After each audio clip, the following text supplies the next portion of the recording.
नमस्कार दोस्तों, जय श्री श्याम। एक बहुत ही कॉमन क्वेरी बच्चों की आ रही है कि सीए फाउंडेशन सितंबर 2024 सकते हैं कि इसके लिए सिलेबस क्या रहने वाला है। दूसरी चीज़, हमें प्रिपरेशन किस तरीके से अपनी जो है वो स्टार्ट कर देनी चाहिए।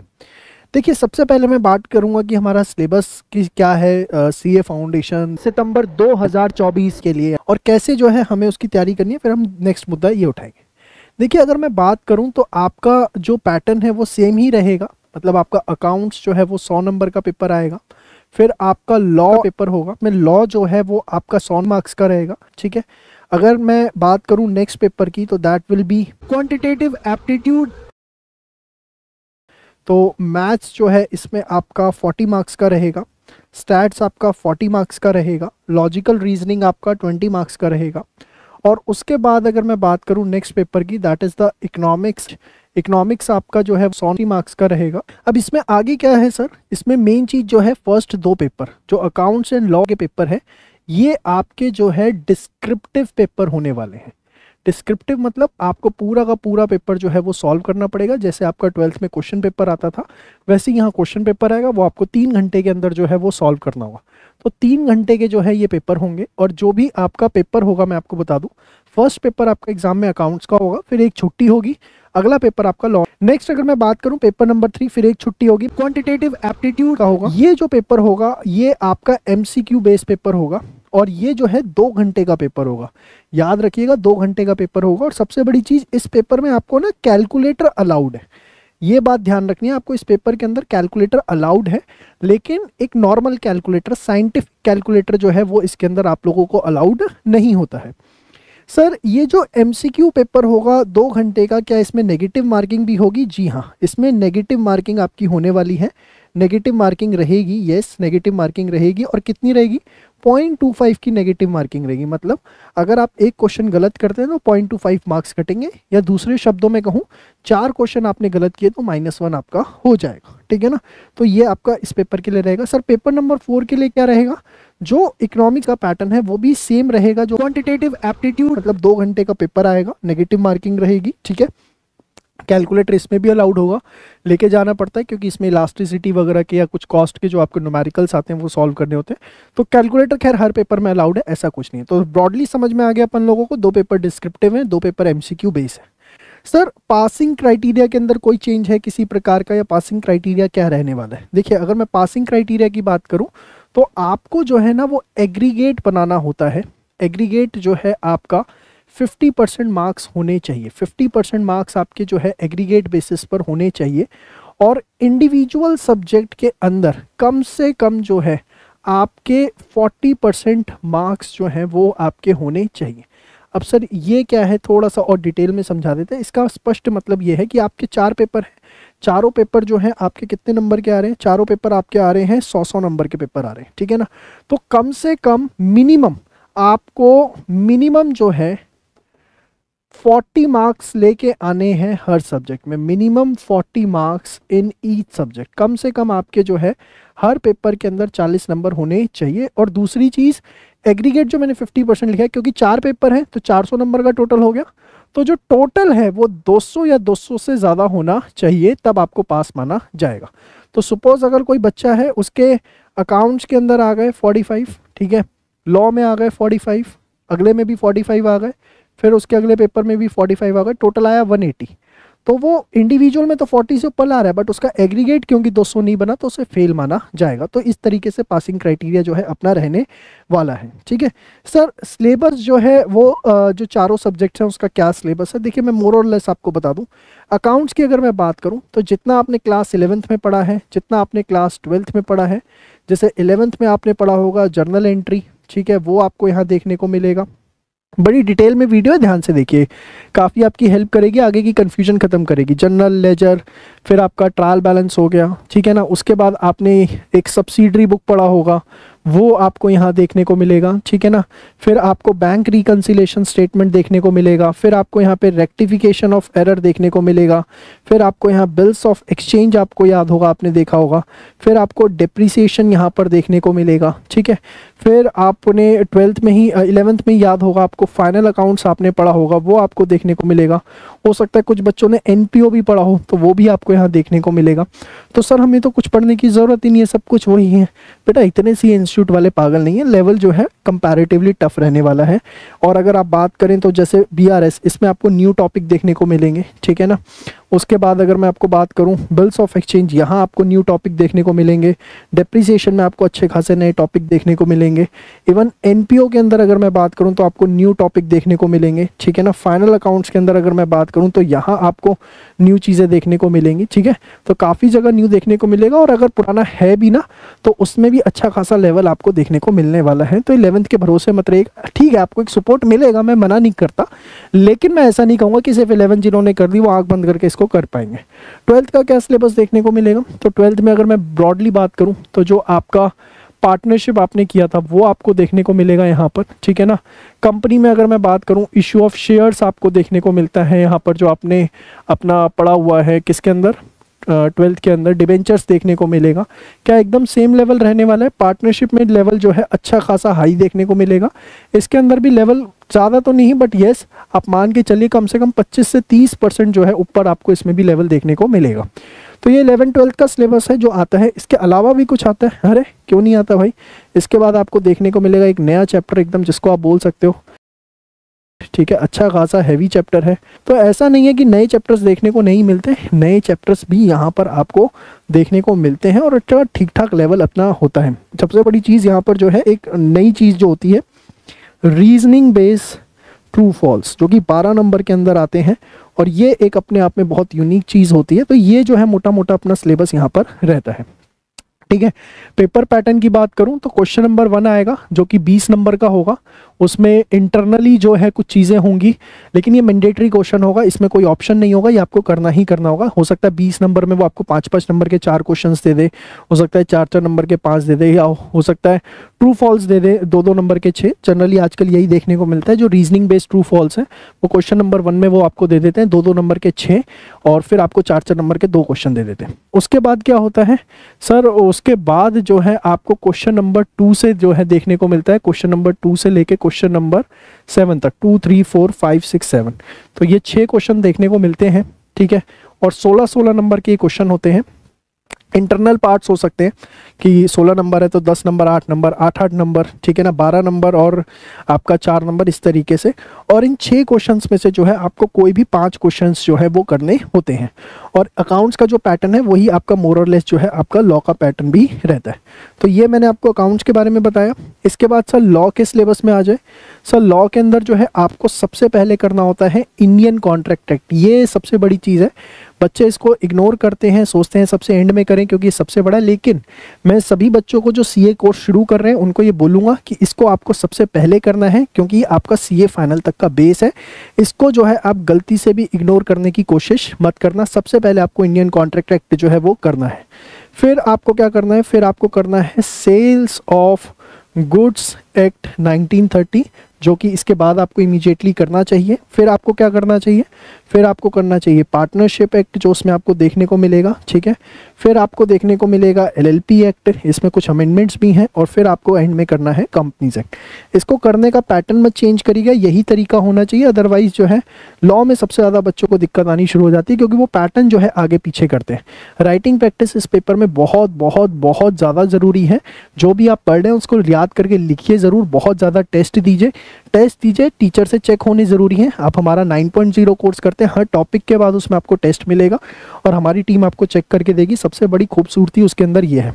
फिर इसके बाद आपको 2 नए चैप्टर्स देखने को मिलेंगे, इंडियन रेगुलेटरी फ्रेमवर्क और नेगोशिएबल इंस्ट्रूमेंट एक्ट 1881। अब बात करें क्वांटिटेटिव एप्टीट्यूड और इको गेगी, तो इसका अपना क्या सिलेबस रहता है। देखिए मैथ्स की अगर बात करें तो बहुत जो है ना यहाँ पर आपको बेसिक मैथ्स देखने को मिलता है, ठीक है।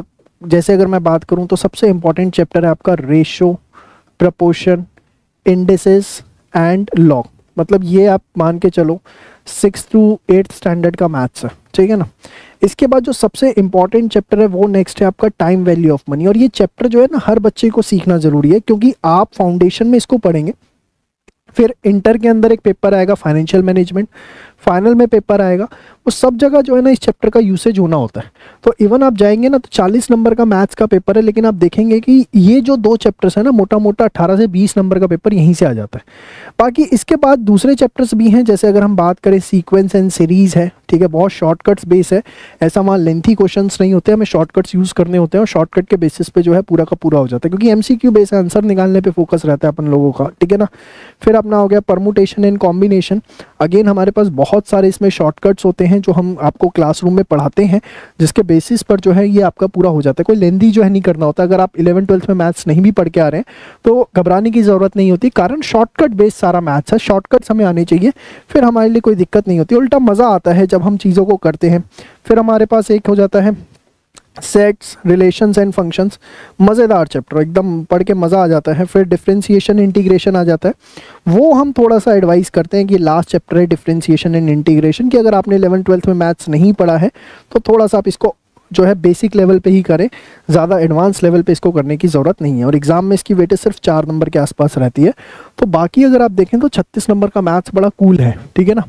फिर सर स्टैट्स की अगर हम बात करें, ये जो है बच्चों को पास कराता है, पास यही कराता है, क्योंकि यहाँ पर बच्चे 40 में से जो है आराम से 35 नंबर ला सकते हैं अगर थोड़ी सी सही से मेहनत कर लें। सबसे पहली चीज़ स्टैट्स के अंदर जो सबसे ज़्यादा इंपॉर्टेंट चीज़ है वो है थ्योरी। यहाँ थ्योरी आती है लगभग 10 नंबर की, तो अगर आप सही टीचर से पढ़ रहे हैं तो वो आपको थ्योरी बहुत अच्छे से करवाएगा। और हमने भी अपने कोर्स के अंदर बहुत अच्छे से जो है थ्योरी को कवर अप किया है। आपने सिर्फ हमारे वीडियो लेक्चर्स को अच्छे से देख लिया, उसके कंटेंट को अच्छे से कर लिया, थ्योरी में 10 में से 10 ही आपके आएंगे, 9 की भी बात नहीं है। फिर इसके बाद अगर मैं चैप्टर्स की बात करूं तो जैसे इसमें चैप्टर्स आते हैं measures of central tendency and dispersion. Sir क्या ये जो है वो 11th वाला है? नहीं, 11th वाला बिल्कुल नहीं है। यहाँ पे थोड़ा सा अच्छी डिटेल के अंदर आपको चीज़ों को पढ़ना पड़ता है, और फ़ायदा ये है कि यही सिलेबस आपको बीकॉम में भी देखने को मिलता है। तो यहाँ पढ़ लेते हैं तो ग्रेजुएशन की चीज़ें बाय डिफ़ॉल्ट जो है आपकी पूरी हो रही होती हैं, ठीक है ना। फिर आपको एक बहुत ही इंपॉर्टेंट चैप्टर देखने को मिलेगा कोरिलेशन एंड रिग्रेशन, ठीक है ना। ये भी बहुत इंपॉर्टेंट चैप्टर है और ये भी आपको ग्रेजुएशन में भी देखने को मिलेगा, ठीक है। ये सब वही है। फिर आपको देखने को मिलता है एक प्रोबेबिलिटी का चैप्टर, बहुत सिंपल है। फिर आपको थियोरेटिकल डिस्ट्रीब्यूशन एक चैप्टर देखने को मिलता है, ये प्रोबेबिलिटी की ही एक्सटेंशन होती है और इसमें से थ्योरी जो है अच्छी खासी आती है।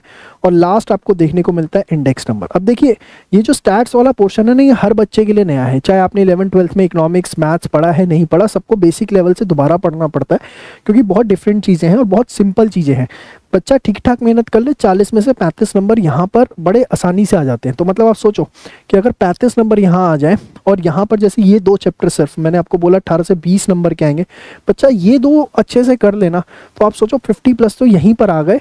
और अभी जो है आपके पास पूरा का पूरा एक चीज़ बची हुई है, that is what, logical reasoning.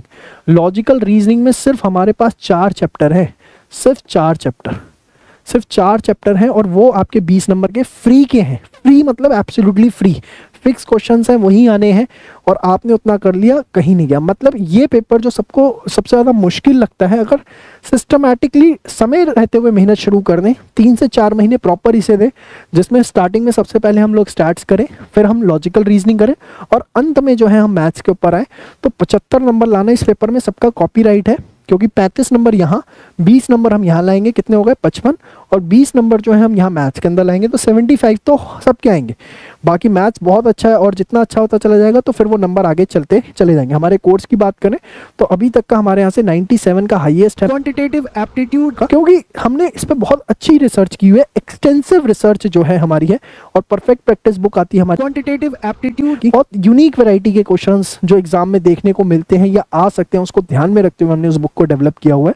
तो यहाँ पर आपको जो है सबसे प्लस पॉइंट मिलेगा। सर फिर आते हैं इकोनॉमिक्स के ऊपर, ये तो पूरी वही होगी sir class 11th and 12th वाली। अगर आप चैप्टर लेवल पे बात करेंगे तो आंसर इज यस कि आपको जो चैप्टर है वही देखने को मिलेंगे, लेकिन अगर आप कंटेंट की बात करेंगे तो कंटेंट जो है आपको यहाँ पर बहुत ज़्यादा एडवांस देखने को मिलेगा, ठीक है।